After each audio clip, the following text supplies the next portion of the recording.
Denmark has decided to become independent from fossil fuels for the sake of the climate, the economy, and in order to ensure the security of supply. At present, wind and solar energy already delivers a good share of Denmark's energy, and this development will continue. But renewable energy is a major challenge for an energy system that is built upon fossil fuels. Energy production from wind and solar fluctuates.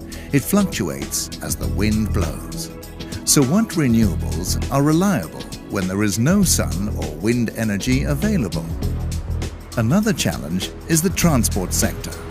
How do we create an energy system of renewable energy where also cars, ships and planes can operate on fossil-free energy? A great example of an energy system that will ensure Denmark a 100% renewable energy system is called Smart Energy Systems, a coherent fossil-free energy system that will create lots of new jobs and green energy for the Danes, both in terms of electricity, heat and transport.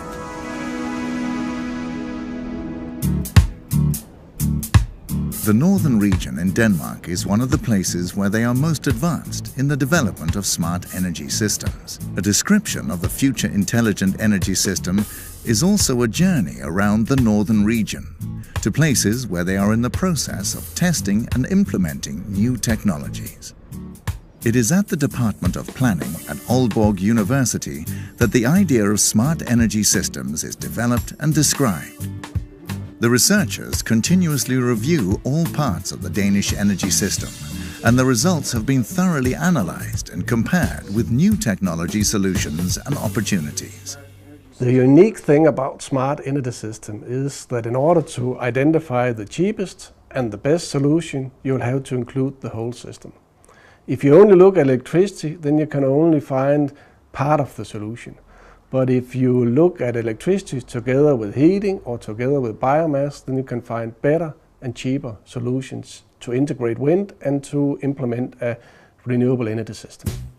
The key word is integration. In smart energy systems, the energy system for electricity, heating and transport must cooperate. They have to be integrated in order to cope with the fluctuating energy. To become independent of fossil fuels, Denmark needs to streamline its production and consumption of energy at the large combined heat and power plants and in private households. Public transport needs to be expanded, and energy optimization in buildings can reduce Denmark's consumption of space heating by 50%. In 2050, the Danes must use 25% less energy than today. And this despite a growth in society towards significantly more people than there is today. If we do not think of end-use energy savings, and if we do not think about the sectoral integration, then we end up in a situation where we have two problems. One problem is we will not have enough biomass available for our entire consumption. And the other problem is we will not be able to integrate the fluctuating renewable energy sources because it is only by having a sectorial integration that we are able to match the demand with the production from wind, PV and wave power in the future. And by doing this, we find the economic consequences of making this transformation are for sure within reach, and the total cost can be at the same level as we have of the energy system today, or maybe even lower.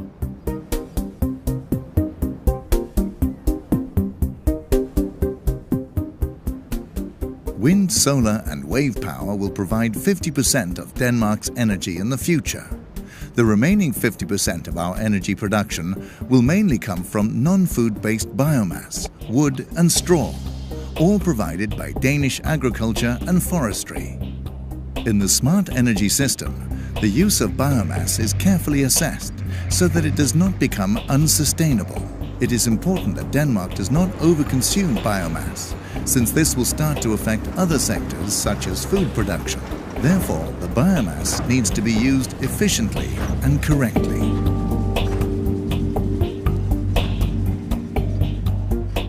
good share of straw and wood is already used directly as fuel in Danish CHP plants today.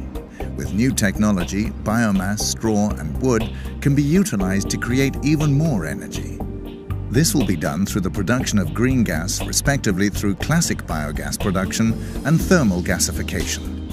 In thermal gasification, the organic material is heated. The high temperature means that gas is evolved.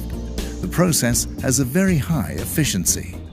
Thermal gasification occurs, among other places, at the gasification plant Harbour Heating Plant in the northern region. The plant is one of the most successful gasification plants and has been in operation since 1993. The plant is heated exclusively with untreated wood chips from forests in the local area. Another part of the green gas will come from classic biogas production. The production of biogas will be based on manure and other agricultural byproducts, as well as waste from households and industry. The ambition is that agriculture must provide 1/3 of Denmark's future energy production. The biogas will typically be produced in facilities such as here, at the biogas plant in Gårdstrup near Hjørring in the northern region of Denmark.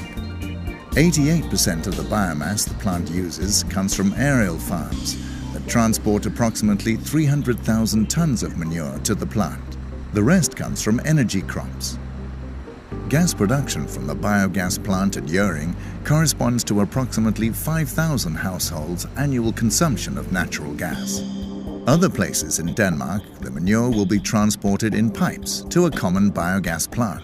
The biogas is produced by anaerobic gasification, a process that requires the biomass to be heated to 38 to 52 degrees.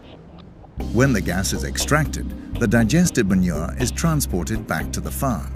The digested manure that comes back to the farm smells significantly less, and the fertilizer from the digested manure is absorbed much better by crops in the fields. Landbruget spiller en meget vigtig rolle i udbygningen af det smarte energisystem, og vi mærker, at investorer både nationalt og internationalt er interesseret i bioenergi. Og når vi kan fremvise gode budgetter og sikkerhed for investorerne, så mener vi bestemt, der er mulighed for at udbygge området.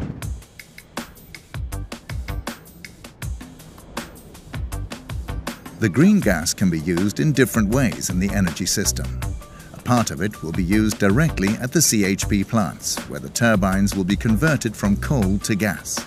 Other parts of it will be used for fuel cells.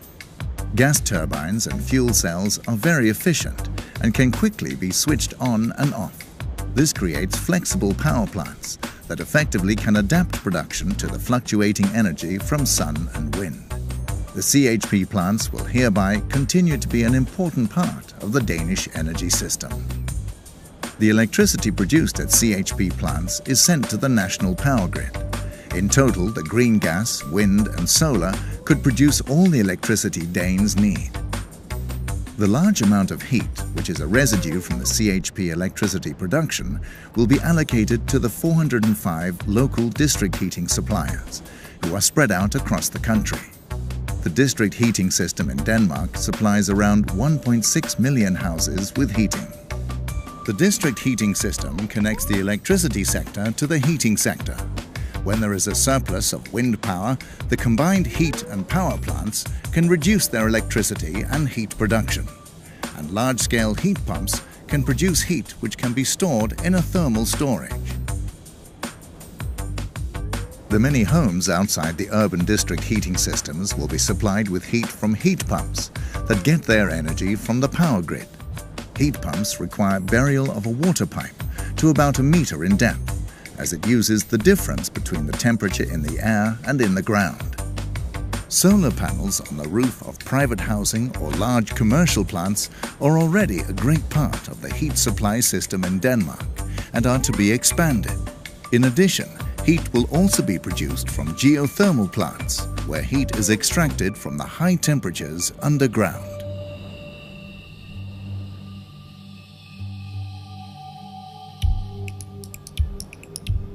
Electric cars are a way to use renewable energy in the transport sector, but electric cars cannot do it alone. New technologies and solutions must come into play to ensure renewable energy for the entire transport sector. One of these new technologies is the conversion of green gas, a conversion which is completed at a so-called hydrogenation plant. Such a plant is currently being planned for construction in Hobro in the northern region. At the hydrogenation plant, the green gas is boosted with hydrogen and CO2. The CO2 is extracted from the smoke at the CHP plants, and hydrogen is produced by a surplus of electricity, which is generated when wind turbines produce more energy than what is needed. The hydrogen is produced through electrolysis and use electricity to split water into hydrogen and oxygen. A variety of liquid and gaseous fuels can be produced from the hydrogenation. Liquid fuels such as methanol and dimethyl ether, DME. In the smart energy systems, methanol is used to supply the cars which cannot be converted to electric vehicles. That's right, methanol is one of the solutions that can bring us to 100% renewable energy within transport. The main problem to put transport on renewable energy is that if we don't think about this in a holistic way, we will not have enough biomass resources to make the transformation. If we use the technologies, the first and second generation technologies that are being focused on today, we will simply not have enough biomass available for covering both the balancing in the electricity sector and the needs in industry and also all the needs that we have in the transport sector. If we focus on the transport sector, we need of course to have the personal vehicles on electric or battery electric vehicles. But then we have all the heavy transport in trucks, we have ships and we have aviation.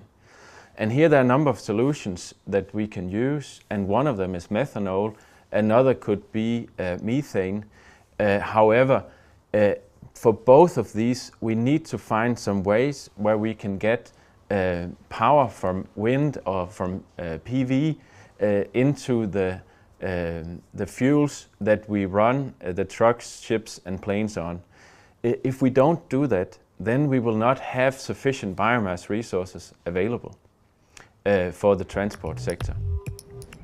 The green gas can also be used directly in the transport sector. This will require gas tank stations and a conversion of car engines. Direct use of electricity should be priority number one. However, green gas may be used to supplement, most likely in trucks and ships. Green gas can also be applied to the national natural gas grid.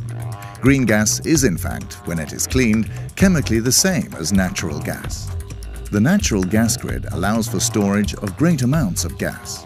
It occurs in caverns, which are large cavities in the underground.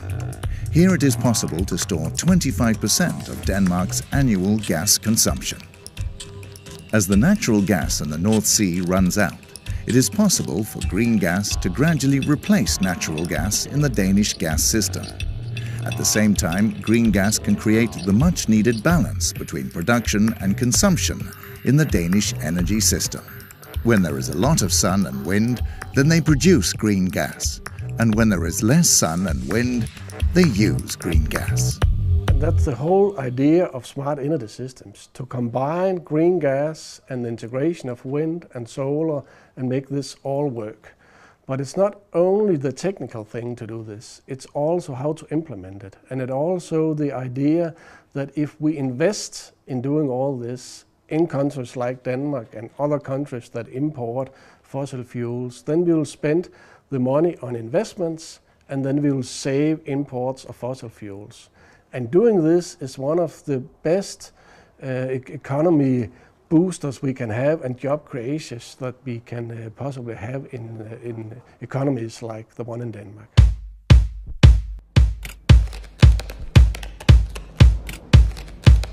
With the initiation of smart energy systems, Denmark will have an integrated and sustainable energy system where energy is produced, stored and consumed efficiently. Smart energy systems will ensure that energy is no longer produced at a few central power plants. In the future, a great deal of energy in Denmark will be produced locally. One example is Mariager Fjord municipality in the northern region. The municipality buys energy, primarily fossil fuels, for more than 1 billion kroner per year, money that leaves the municipality. In the future, local companies will become capable of offering the municipality to produce a large part of this energy as renewable energy. This will mean a significant boost in terms of new and lasting jobs, as well as a contribution to a significantly improved economy in the municipality and for Denmark as a whole. For Mariagerfjord Kommune vil en omlægning af energiproduktionen, sådan at vi køber i dag for 1 milliard eksterne fossile brændstoffer til internt produceret biomasse med mere, betyde, at vi vil få dels en stribe en produktion ud af det, et antal arbejdspladser og et kompetenceløft. Hvis vi laver det regnestykke, at en arbejdsplads skal omsætte 1-2 millioner kroner om året, og dividere det op i 1 milliard, jamen så får du de der 500-1000 arbejdspladser over den periode, som det vil tage at få lavet den her omlægning til vedvarende energi, som vi kan være selvforsynende med. Vi har regnestykker, vi har undersøgelser, der viser, at det potentiale er til stede, og så skal vi have systemerne til at passe sammen. Der er også noget, der hedder afgiftssystemer og den slags ting der. Men kan man få det hele til at passe sammen og leve op til regeringens vision 2050, så er det en vej frem, der vil betyde meget for den lokale økonomi. The self-produced energy and local ownership will mean a remarkable increase in supply security in Denmark. Regardless of what may happen on the international political scene, no one will be able to shut down energy supply to the Danes. Last but not least, an integration of smart energy systems will mean that Denmark becomes emancipated from fossil energy, which benefits the environment, the climate, and the economy.